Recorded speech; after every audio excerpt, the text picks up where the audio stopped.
podiumille vastaanottamaan hopeaa. Hän on junioreiden maailmanmestari ja pronssimitalisti siltä tasolta. Oli MM:ssä 10 joukossa, siellä sijoitus 9, joten erinomaisen kova nimi. GP-finaali ei aivan nappiin mennyt, siellä vasta 5, mutta kova vastus oli niin Japanin kuin pohjoisamerikkalaisten luistelijoiden taholta. Mutta nyt jännittävät paikat. Adelina Sotnikova on valinnut musiikikseen Camille Saint-Saënsin musiikkia. Ja tuo koreografia on meille tuttu jo GP-kisoista. Mutta nyt sitten taistellaan tosissaan Euroopan mestaruudesta.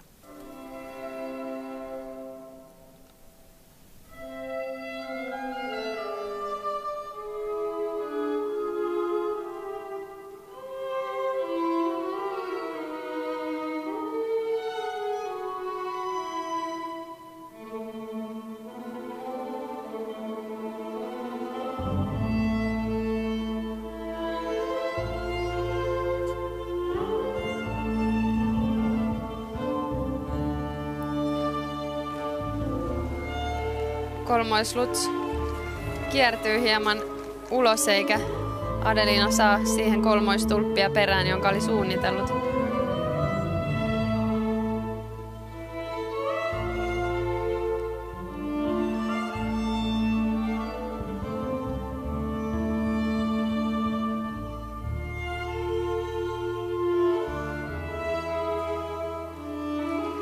Kolmoisflippi sen sijaan.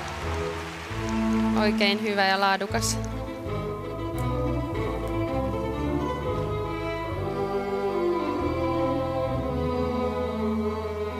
Ja kolmoisritti siihen perään.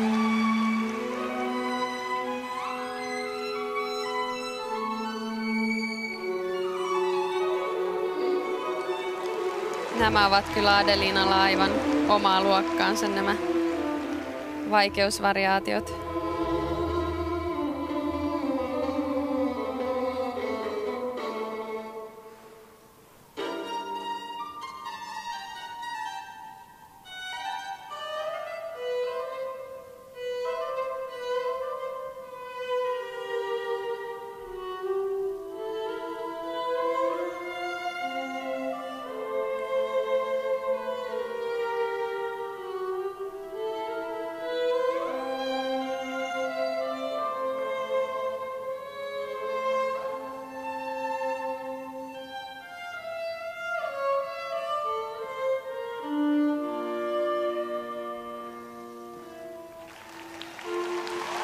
Oikein hyvä kaksoisaksel kolmoistulppi yhdistelmä.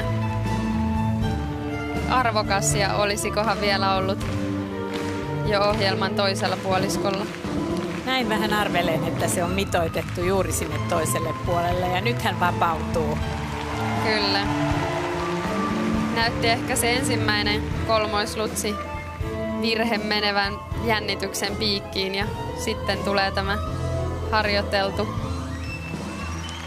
työ, joka näkyy sitten tässä rutiinissa. Kaksoisaksel. Kovassa kunnossa täytyy Venäjällä kyllä olla, jos mielii olympiapaikkaa, ja Adelina on siinä kyllä nyt kovaa kiinni. Hän on lyhyet-ohjelman jälkeen johdossa, mutta hyvin niukasti. Heti hänen perässään ovat maanaisensa Julia Lipnitska ja Karolina Kostner.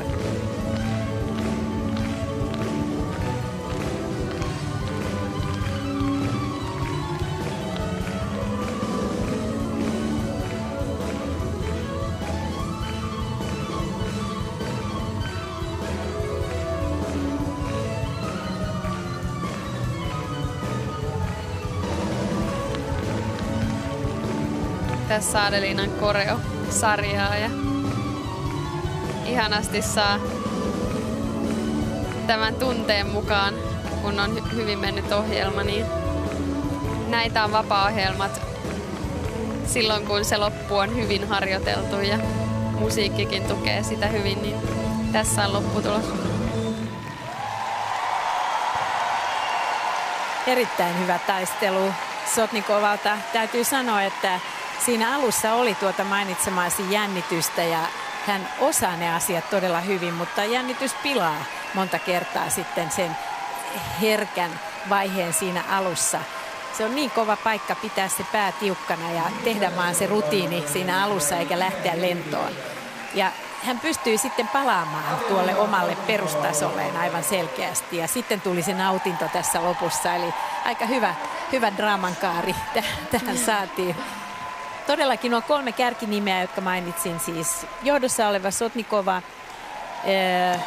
Kostner ja Lipnitska ja toisessa järjestyksessä toki ovat 1,5 pisteen sisällä toisistaan. Nyt tämä vapaa-ohjelma ratkaisee täysin mestaruuden ja mitalit ja pronssista käydään kova kilpailu.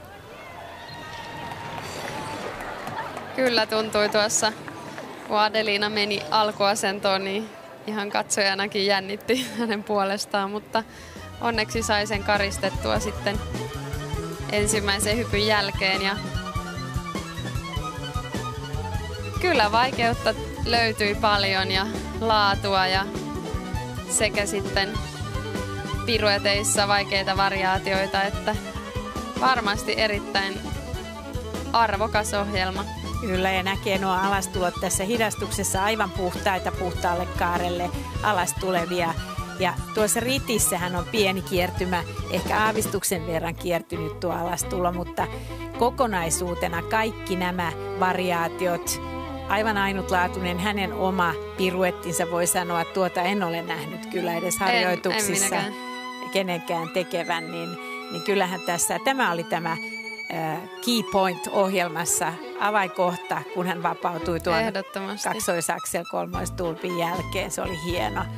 Musiikkivalinta oli vaativa, mutta hän on luistelija, joka kykenee tällaisen musiikin tulkintaan aivan mainiosti.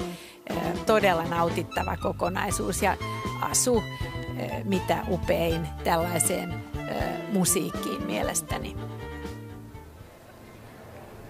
On aivan selvää, että nämä pisteet vievät hänet tässä vaiheessa johtoon. Tällä hetkellä Jelena Glebova johdossa 155-71, mutta Sotnikova tulee nykäisemään kyllä tässä oikein kunnon kassapotin. Hiki tulee valmentajallekin vieressä. Wow, 200. Huhhuh. Kauden ennätys, yli 200 pistettä, 202,36